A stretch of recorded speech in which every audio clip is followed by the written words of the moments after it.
My brother slapped me across the face at his wedding in front of 300 guests because I refused to give him my yacht. He and his new wife thought everyone would laugh at my humiliation. Instead, a superior court judge in the crowd stood up, and their entire world came crashing down. This is where the story truly begins, and you won't want to miss what happens. Make sure you're subscribed to see it through to the end. We're always curious. Where in the world are you all watching from today? Let us know in the comments. The ballroom was magnificent. It was a space I knew well. I had, in fact, been part of the advisory team on its renovation 5 years prior. The soaring ceilings, the acoustic paneling disguised as Art Deco reliefs, the way the light from the crystal chandeliers caught the gold leaf inlays, it was a masterpiece of modern design.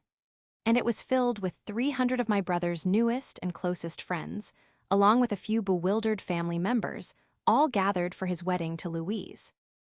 I sat at table 2, close enough to the head table to show respect, but far enough away to avoid the epicenter of Louise's frantic energy. The champagne was excellent, the sea bass was cooked to perfection, and I was genuinely, if cautiously, trying to feel joy for my brother Marcus. Then came the speeches. The best man, a guy from Marcus's dealership, gave a short, awkward speech about sales quotas. Louise's maid of honor gushed about Louise's vision and uncompromising taste. Then Marcus, my 40-year-old brother, stood up and tapped the microphone. He was flushed, his bow tie slightly askew. He beamed at his new bride, Louise, who was seated beside him, looking like a smug porcelain doll. "Wow, what a night," Marcus began, his voice echoing slightly. "Thank you all for coming. I am the luckiest man in the world. I have married the most beautiful, most brilliant woman I have ever met." Louise preened, blowing him a kiss. "And I'm so glad my big sister, Audrey, could make it," he continued, turning his gaze on me. I smiled and raised my glass. A few people clapped. Marcus chuckled, but it was a sharp, unpleasant sound. "Yeah, Audrey, my incredibly successful, incredibly rich sister." The air in the room shifted. The mood went from celebratory to tense. I kept the polite smile fixed on my face, but my stomach tightened. I knew my brother. I knew that tone. "You see," Marcus said, walking away from the head table and onto the dance floor, mic in hand, "Louise and I, we have big plans. Big, big plans. We're not like Audrey. We don't want to just hoard our success. We want to live." Louise clapped enthusiastically. "Tell them, honey." "But to live," Marcus went on, his eyes locking onto mine, "you need a vessel." He grinned, and a few of his friends from the dealership, already deep into their cups, laughed along, sensing a bit. "And my sister, my generous sister Audrey, has the perfect vessel. Don't you, Aud?" My smile faded. I set my glass down. I could feel the eyes of 300 people turning toward me. Judge Kevin Vance, a man who was practically an uncle to me and who was sitting at table 1, gave me a look of profound concern.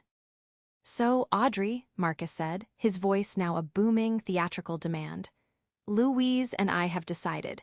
We're going to start our new life tomorrow. We'll be taking the Aria for our honeymoon. Indefinitely. So, as my wedding gift, my real, final wedding gift, where are the keys?" He held out his hand, palm up, expectant. The room was deathly quiet. This was not a joke. This was an ambush. This was the culmination of 6 months of escalating, insane demands. I slowly rose to my feet, smoothing the front of my silk dress. I kept my voice low, polite, but firm, as if speaking to a client who had just made an impossible request. "Marcus," I said, my voice carrying in the silence, "we discussed this. I am so happy for you. The $300,000 I gave you is for a down payment on a house or for any honeymoon you could possibly dream of. But the Aria is not a gift. It's not on the table. It was never on the table." Marcus's face, which had been stretched in an arrogant grin, collapsed. What did you say?" "I said no, Marcus," I repeated, still quietly. "I'm not giving you my boat. Now please sit down, you're embarrassing yourself." Louise let out a sound like a punctured tire. "How dare you?" she shrieked from the head table. Marcus looked at Louise, then at his snickering friends, and then back at me. His face contorted with a sudden, childish rage that I hadn't seen in years, not since I refused to co-sign for a failed nightclub venture. You selfish," he began, his voice trembling. He took 3 fast steps toward me. Before I could even process his movement, his hand arced through the air. Crack. The sound was shockingly loud in the silent ballroom.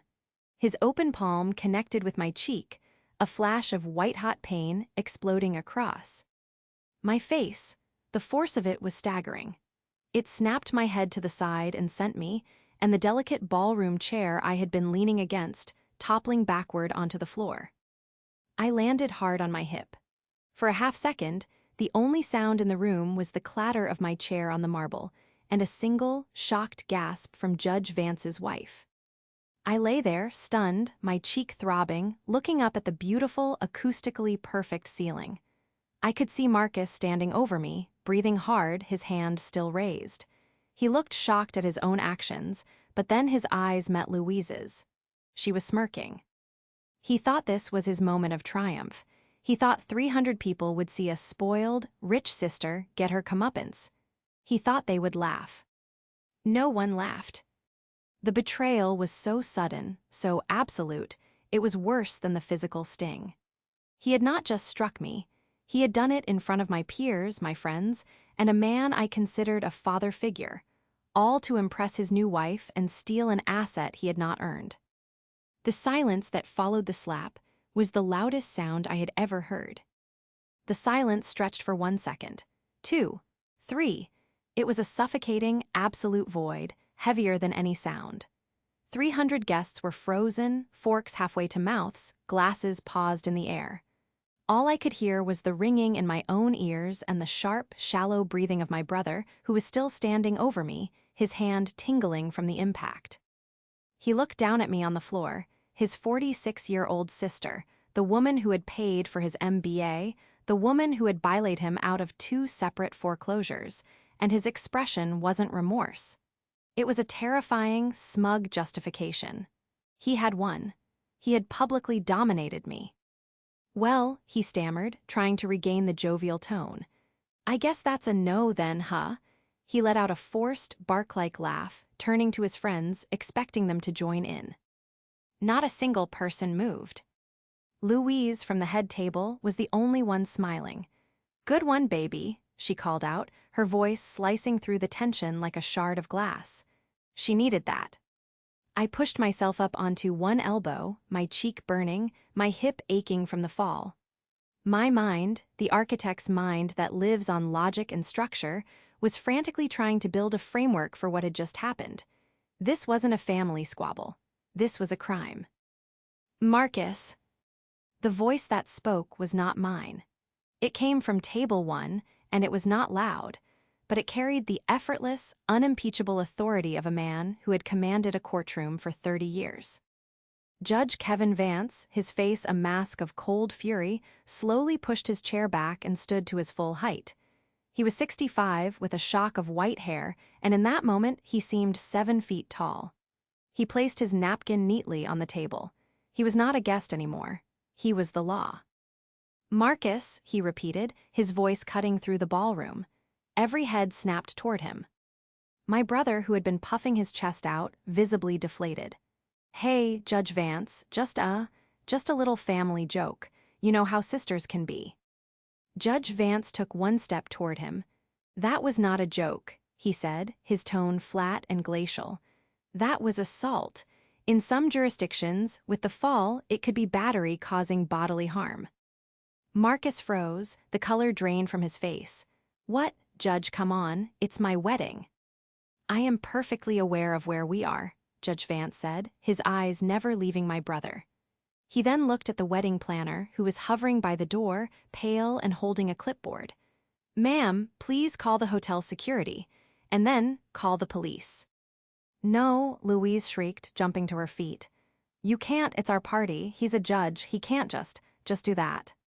"Madam," Judge Vance said, not even gracing her with a glance, "a crime is a crime, regardless of the venue. And as a witness, I have a duty to report it." He finally turned his attention to me. He walked over and offered me his hand. I took it, and his grip was firm and steady. He pulled me to my feet with a gentle strength. "Audrey," he said softly, his eyes full of a deep paternal anger that was all on my behalf. "Are you all right? Do you need a doctor?" I touched my cheek, it was already swelling. I'm all right, Kevin, thank you." "Good," he said. He then turned back to Marcus, who now looked like a terrified child. Louise was frantically whispering to him, "Tell him to stop, make him stop." This was the immediate aftermath. The humiliation I expected to feel was being replaced by a cold, structural resolve. My brother and his new wife had made a catastrophic miscalculation. They had planned this. They had intended to humiliate me into submission, to use public shame to extort a multi-million-dollar asset. They thought this was just a family spat. They thought I was just Audrey, the pushover sister who always paid. They had forgotten that I am an architect, ID. Occupant everything. I understand contracts, liabilities, and legal structures better than they ever could. And as I stood there, holding my throbbing face, a single, clear thought cut through the pain. They had forgotten who I was. But more importantly, as Judge Kevin Vance pulled out his phone to, I presumed, call the police precinct directly, they had forgotten who was sitting at table 1. The trap wasn't one I had to set. It was one my brother had just gleefully and publicly walked right into. My humiliation was over. His was just beginning. This moment wasn't born in a vacuum. It was the culmination of a lifetime of resentment, a resentment I had foolishly mistaken for simple sibling rivalry. For as long as I could remember, I was the responsible one, and Marcus was the charming one. Our parents, good people but hopelessly traditional, had poured their modest resources into me, their brilliant daughter. I earned scholarships, went to a top-tier architecture school, and worked my way up from intern to associate to finally founder of my own firm. My firm specialized in sustainable, high-end properties, and my reputation for meticulous, innovative design had brought me a level of success I was both proud of and quiet about. The Aria, my custom-built yacht, wasn't a toy. It was the physical manifestation of my life's work, a 5-year project where I had designed every single bulkhead, every piece of reclaimed teak, every solar-powered system. It was my sanctuary. Marcus, on the other hand, had coasted. When our parents couldn't afford his tuition for a private university he had to attend, I paid it. When he graduated with a business degree and decided he was above an entry-level job, I supported him for a year. When he wanted to project success to get his job at the luxury car dealership, I co-signed the lease on his first BMW. To Marcus, my success wasn't my own. It was a family resource pool that he was entitled to tap. Then, a year ago, Louise entered the picture. I met her at a family dinner. She was all wide eyes, frosted pink lipstick, and endless, breathless compliments.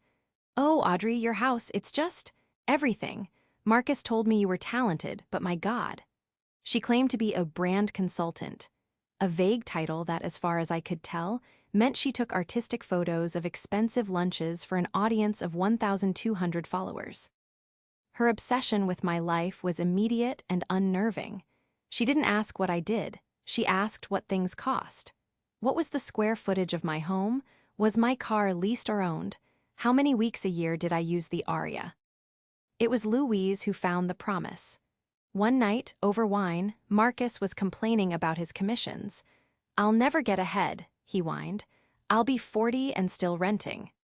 Trying to be encouraging, I had laughed and said, "Don't be so dramatic. You're doing fine. When you finally get married, you can borrow the Aria for your honeymoon. Go to Greece.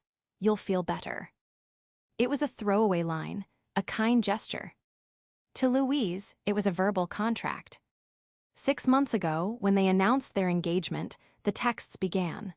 At first, they were just excited. "Louise, so excited to take the Aria to Greece, just like you promised, Roman 20. I corrected her gently. "Audrey, happy to lend it to you for 2 weeks, guys. Just let me know the date so I can coordinate with my captain." A week later, the first shift. "Marcus, Louise was thinking Greece is too cliché. We're thinking a 6-month full Mediterranean tour. That's cool, right? Since it's our honeymoon. Audrey, Marcus, I can't lend you the boat for 6 months. It requires a full-time crew, and the operating costs are astronomical. I offered 2 weeks. Marcus, wow, way to be selfish. What are operating costs to you? It's like a rounding error. I ignored that. Then, 2 months ago, the real demand. They came to my design studio, unannounced, on a busy Tuesday. Louise did all the talking. Audrey, she said, sitting at my conference table as if she were a client. We've been thinking, a loan is just. It's messy, and frankly, it's a little insulting. Insulting, I repeated, my pen hovering over a blueprint. Yes, it's like you're still treating Marcus like a child, she said, placing her hand on his. We're a power couple. We have a brand to build, and a boat that isn't ours just doesn't fit our narrative. I stared at her. What are you talking about? Marcus and I have decided that for our wedding gift, instead of just lending us the aria, you're just going to give it to us, Louise said, with a bright, empty smile. We've already talked to a broker. A gift is cleaner. We'll take ownership, use it for a year to build our travel brand, and then probably sell it to fund our next venture. I was so stunned, I actually laughed. Louise, that boat is worth over $12 million. I am not giving you my boat. Marcus's face darkened. Why not Otter? Why, you never even use it. You're always working. What's the point of having all that money if you don't help your family? Helping you, I said, my voice turning cold, is not the same as liquidating my most significant personal asset for you. The answer is no. It is absolutely, unequivocally no. That was when the real ugliness started. The harassing calls, the texts calling me a selfish hag, the accusations to our parents that I was hoarding the family wealth. I finally decided to end it. I wired $300,000 to a joint account for them. I sent them a card. For your honeymoon or a down payment on a house, please enjoy, but the aria is not and will never be a gift. This is my final word on the matter. I thought that would be it. I thought the sheer, staggering generosity of a $300,000 gift would shut them down. Instead, they saw it as an insult. Louise, I later learned, told Marcus it was chump change and a slap in the face. And so, as I stood in that ballroom, my cheek stinging, I realized the slap I just received wasn't spontaneous. It was premeditated. It was the slap in the face Louise felt she had received, delivered via my brother's hand. It was their grand, public finale designed to break me. But I don't break, I build. And as Judge Vance led me out of that ballroom, past the stunned faces of 300 guests and the horrified, finally dawning comprehension on my brother's face, I wasn't just a victim. I was an architect, and I was already drawing up the blueprints for what came next. The cool night air hit my throbbing cheek, and the shock began to recede, replaced by a cold, crystalline fury. The chaotic sounds of the reception, a DJ belatedly cutting the music, Louise's high-pitched wail of "You're ruining my wedding," faded behind us as Judge Vance wordlessly led me through the hotel's grand lobby. He didn't stop until we were in the quiet, carpeted corridor leading to the valet. Kevin, I started, but my voice was shaky. He stopped and turned to me, his expression no longer the fiery judge, but the concerned friend who had held me on his shoulders at a family barbecue 35 years ago. Let me see, he said, gently tilting my chin toward the light. He winced. That's going to be a significant bruise, Audrey. We need to get you ice, and we need to get a statement. A statement, I said, feeling numb. Kevin, it's Marcus, it's my brother. It was your brother, he said, his voice firm, leaving no room for argument. The man who did that is a criminal. Family doesn't get a pass on assault. He pulled out his phone. I know the precinct captain in this district. I'm not calling as a judge, I'm calling as a witness to a felony. This was the turning point.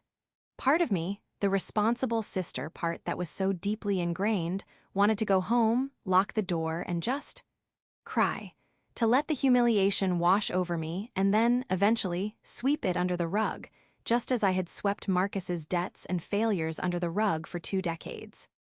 But seeing Kevin's resolute anger, his absolute conviction, extinguished that impulse. He was right. This was not a family disagreement. This was a violent act of extortion. "You're right," I said, my voice hardening. "Make the call." While he spoke in low, concise terms to the police, I stood there, my mind clicking into place. I am a designer. My entire career is built on seeing a problem, anticipating the stresses, and designing a structure that can withstand them. Louise and Marcus were a problem, and I had been ignoring the stress they were putting on my life's foundation. When Judge Vance hung up, he looked at me. "They're sending a car. They'll meet us at the downtown precinct. It's better to do it there, away from this," he gestured back toward the ballroom. "It will be faster, and it will be taken more seriously." "Okay," I said. "Thank you, Kevin, for everything, for standing up." "Nonsense," he grumbled. "I'm only sorry I didn't stand up faster." He then flagged down a hotel attendant for an ice pack, which I pressed to my face, wincing at the cold sting. As we waited for the police car, I made a call of my own. I called my personal lawyer, a man who had structured all my contracts and set up Aria Holdings, LLC. It was 10:30 p.m. on a Saturday. He picked up on the second ring. "Audrey, is everything okay?" "Paul, I'm sorry to call so late. Something has happened. I'm at my brother's wedding, and he just assaulted me in front of the entire reception." "He what?" Paul's voice went from sleepy to razor-sharp. "He slapped me and knocked me to the floor. Judge Kevin Vance is with me. We're on our way to file a police report." I gave him the short version, the demands for the aria, the $300,000 gift, and the public confrontation. "Good God," Paul said. "Okay, filing the report is the right move, the only move. This protects you, and it protects the asset.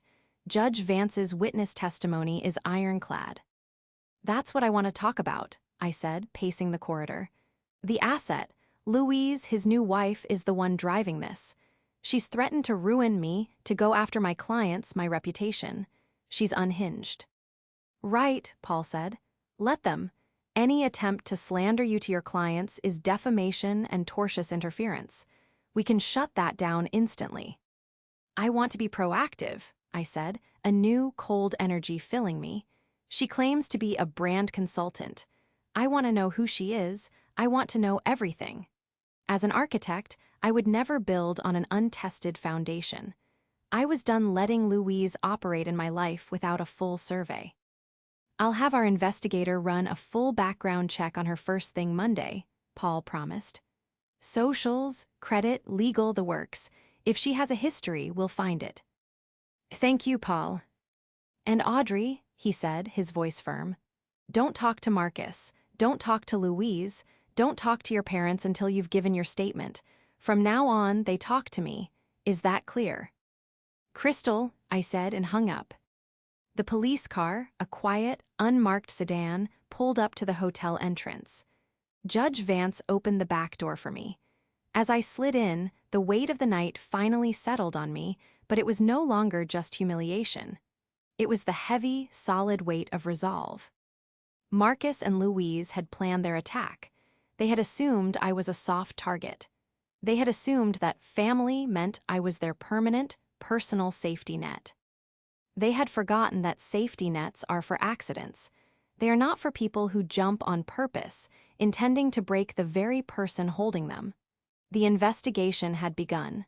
The structure of their future was about to be condemned. Filing the report was a surreal, out-of-body experience.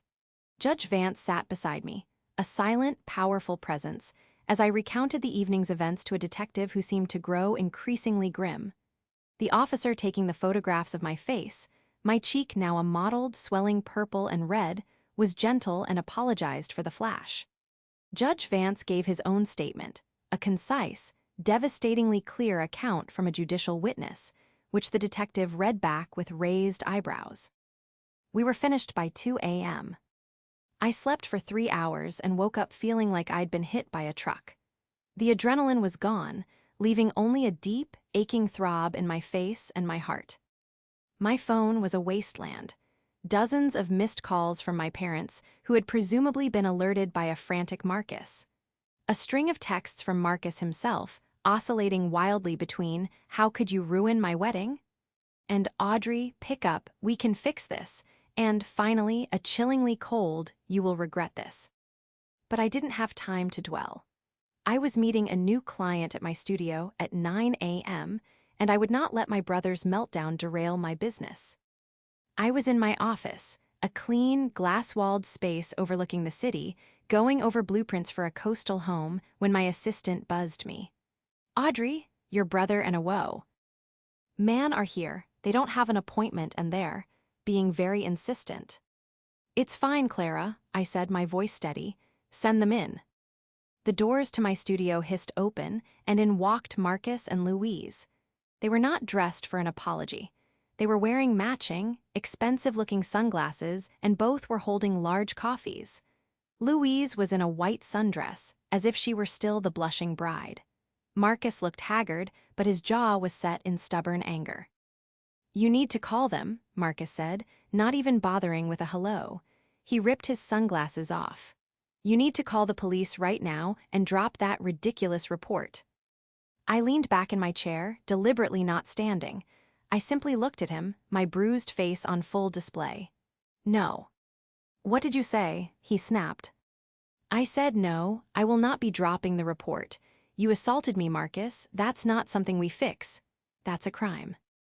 "It was a slap," Louise chimed in, stepping forward. "My God, you're being so dramatic. He was drunk. It was his wedding. You embarrassed him. You embarrassed me." I turned my cool gaze to her. "You are not welcome in my office, Louise. You are not welcome in my life. You need to leave." "We're not leaving," Marcus said, planting his hands on my desk, scattering a set of my carefully arranged drafting pencils. "We're not leaving until you fix this. You've already given your statement or whatever. Just call them and remember what happened. Say you were drunk and you fell. Say anything. Just make it go away." "So," I said, steepling my fingers, "you're not here to apologize for the assault. You're here to ask me to commit a crime, to file a false report." "It's not," Marcus sputtered, "it's just fixing a family problem." This was it. This was the moment. The arrogance, the total lack of remorse, the sheer, unmitigated entitlement, it was all so clear. "Sit down," I said. It was not a request. Surprised by my tone, they both hesitated. And then, like disobedient children, they sat in the two Eames chairs opposite my desk. "You came here for the aria," I said. "You assaulted me for the aria. You are here, demanding I lie to the police for the aria. You have built your entire future on this one, single asset." "It's what you promised," Louise hissed. "I promised nothing," I said, my voice like ice. "But you two are so blinded by your greed that you didn't even bother to do 5 minutes of research." I swiveled in my chair to my computer, pulled up a file, and turned the large monitor toward them.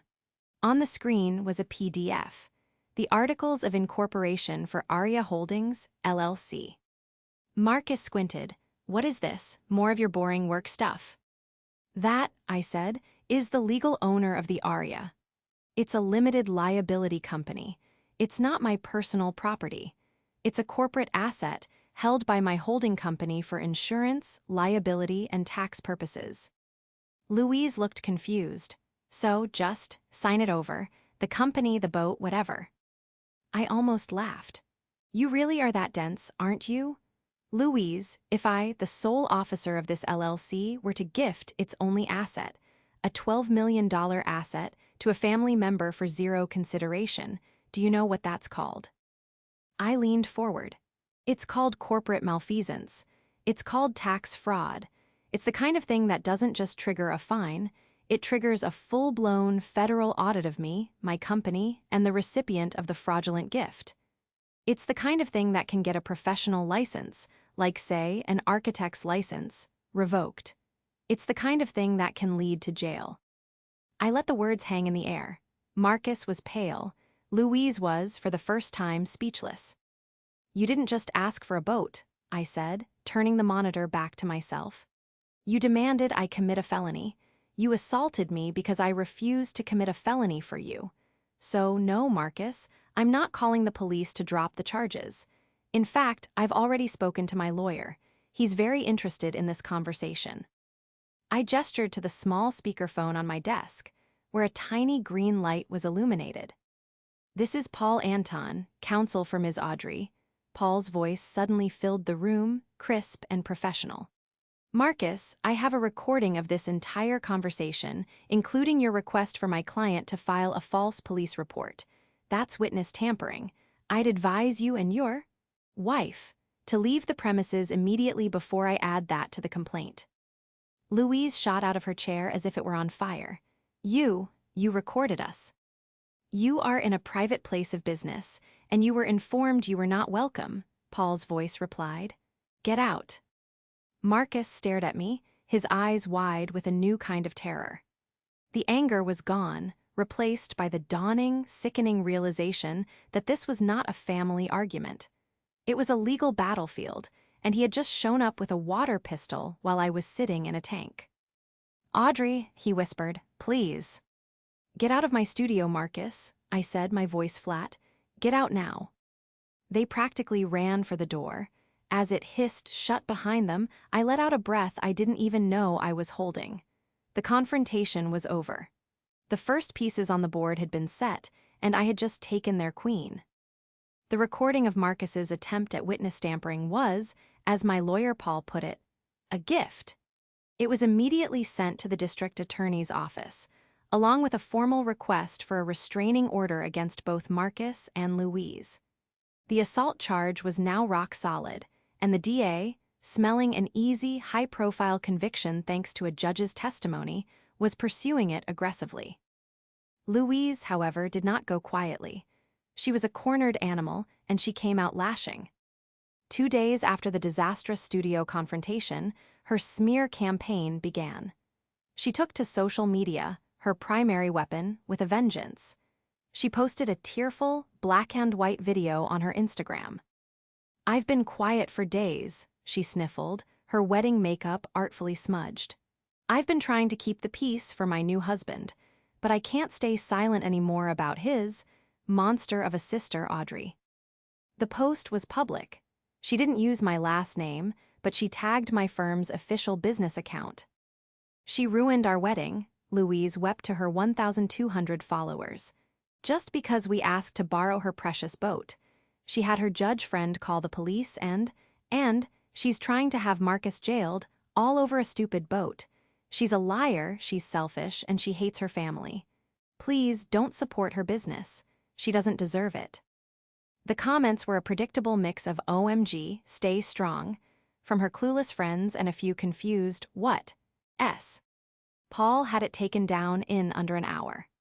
A sharply worded cease and desist letter was messengered to her apartment, citing defamation per se and tortious interference with business. The letter informed her that any further mention of me or my firm would result in an immediate civil suit seeking damages.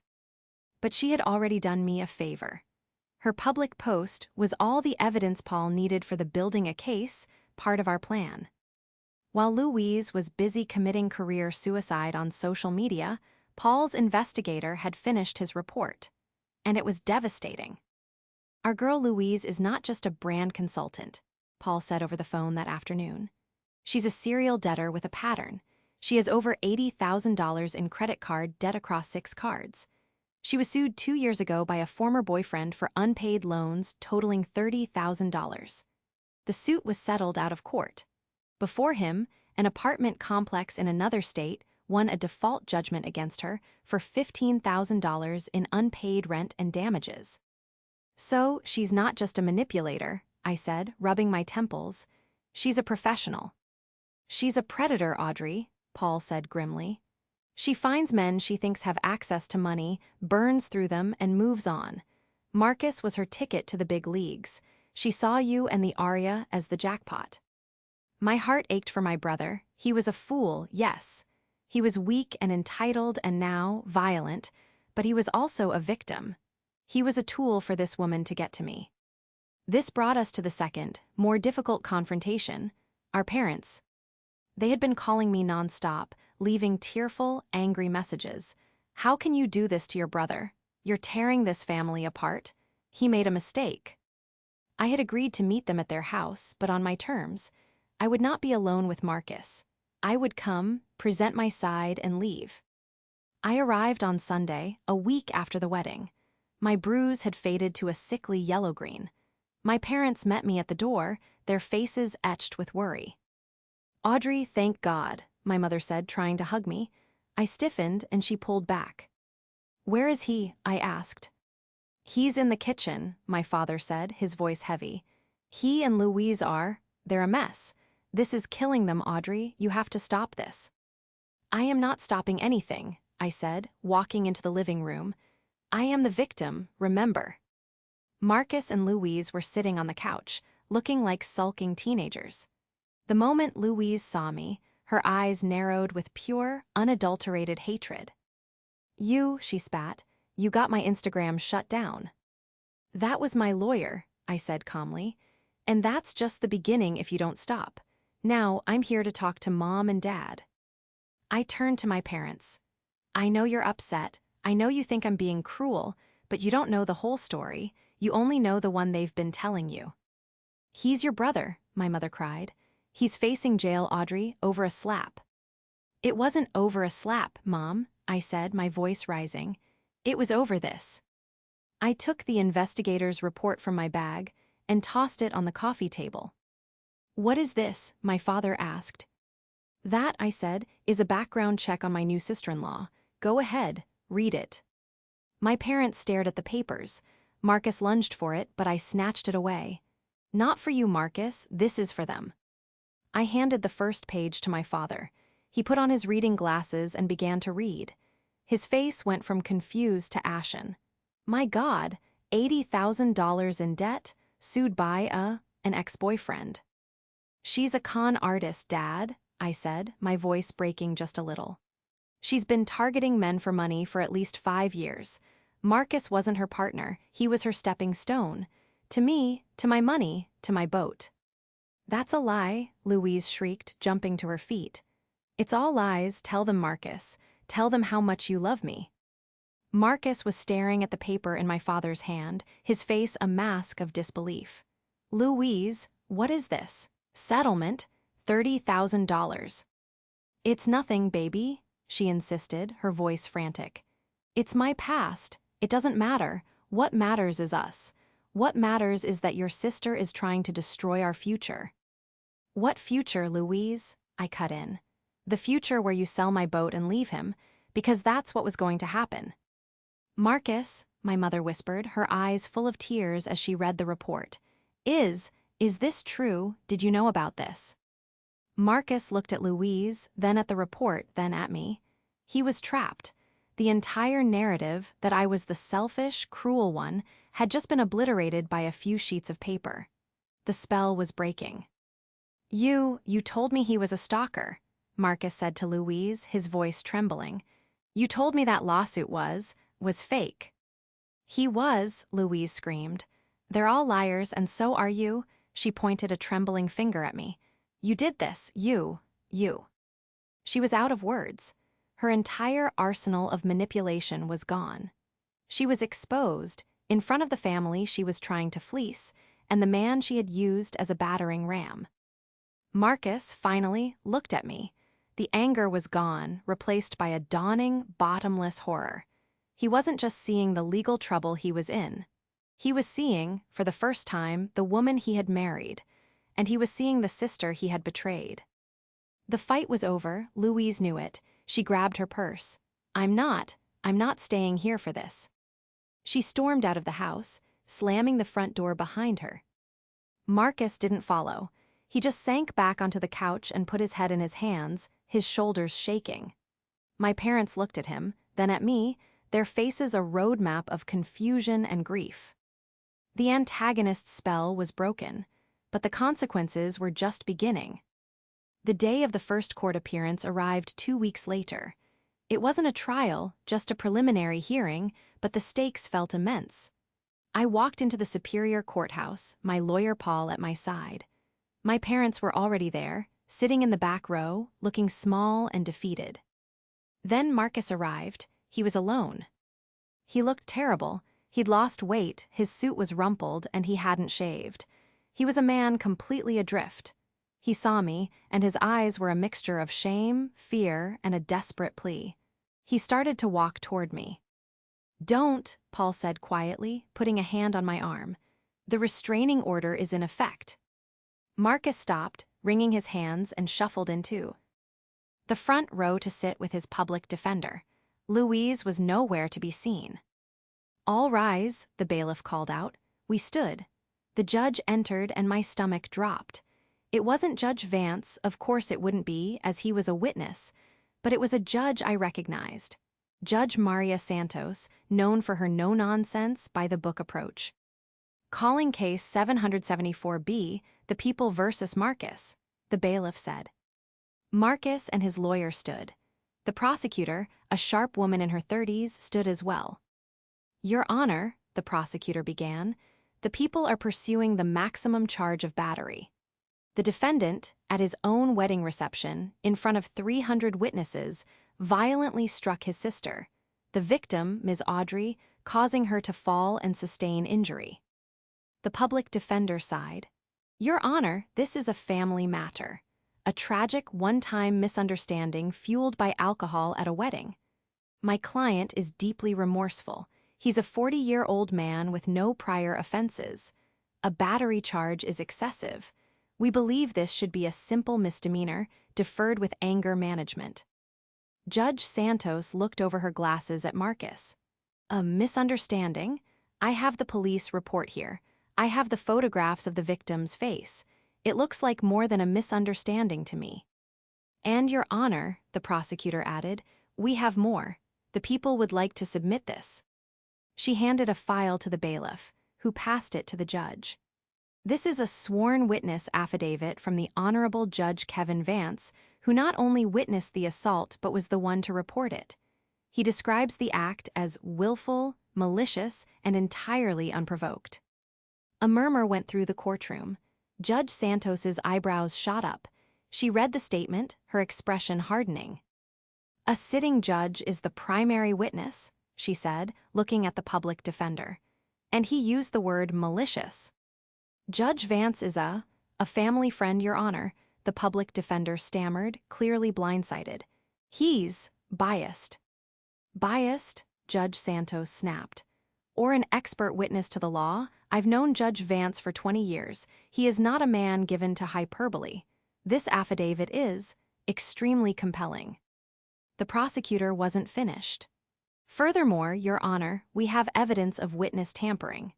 The defendant and his wife, Ms. Louise, approached the victim at her place of business 2 days after the assault, demanding she file a false report and recant her statement. We have a recording of this, provided by the victim's counsel." That was the knockout blow. The public defender's face went white. Judge Santos slammed the file shut. "Witness tampering," she said, her voice dripping with contempt as she stared at Marcus. "You assaulted your sister in front of a judge, and then you tried to get her to lie to the police about it." Marcus trembled, looking desperately at me. "I didn't. She made me." "Mr. Marcus," the judge said, "you are in a very, very deep hole, and you seem intent on digging faster. Given this affidavit and the new evidence of tampering, the people's request for the maximum charge is not only reasonable, it's practically required." And just like that, the showdown I had been bracing for was over. It hadn't been a dramatic confrontation in a public place. It had been a quiet, systematic legal dissection in a half-empty courtroom. The judge set a date for the plea. The public defender, knowing he had no case, told Marcus his only option was to plead guilty and beg for mercy. I stood up and Paul gathered his things. As I turned to leave, I saw her. Louise. She was standing in the back of the courtroom, by the door, having slipped in late. She was not wearing designer clothes. She was in jeans and a cheap-looking top, her hair a mess, her face pale with fury. She had clearly been waiting for me. As I walked into the hallway, she burst through the doors after me. "You," she shrieked, and the sound echoed off the marble walls. You did this, you ruined everything. She lunged at me, her hands clawed, aiming for my face. I didn't even flinch, I just stepped aside. Paul blocked her, and before she could even get close, 2 courthouse bailiffs had her by the arms. That's her, I heard Marcus yell from behind us. He had run out of the courtroom, his face a mask of frantic realization. He wasn't yelling at me, he was yelling to me. That's her, Audrey, she's the one, she planned all of it. She told me to hit you. She said everyone would laugh. It was a final, pathetic, desperate act of self-preservation, but it was also the truth. He was throwing his wife to the wolves to save himself. Louise, held fast by the bailiffs, seemed to collapse. Her final, public humiliation was complete. She had lost. She had lost the boat, she had lost her brand, and she had just lost her husband. Get her off me, she screamed, but there was no fight left. It was the sound of a hollowed out shell. The bailiffs dragged H. Still screaming, toward the security desk. Marcus stood there in the middle of the hallway, a man utterly broken. He had built his entire world around this woman, and he had just set the match to it himself. He looked at me, his eyes empty. Audrey, he whispered. I just shook my head. Paul put his hand on my back and guided me toward the exit. I didn't look back. The fallout was swift and total. Marcus, on the advice of his public defender, pled guilty to battery and misdemeanor witness tampering. Judge Santos was not lenient. She handed him 2 years of probation, a $10,000 fine paid directly to a domestic violence shelter, and 500 hours of community service. The real punishment, however, was the 52 weeks of mandatory, court-ordered anger management and individual therapy. His luxury car dealership, which operated on an image of class and trustworthiness, fired him the day his conviction was finalized. The scandal, amplified by the involvement of a judge and the salacious details of the aria, was too much for their brand. Louise was the true casualty.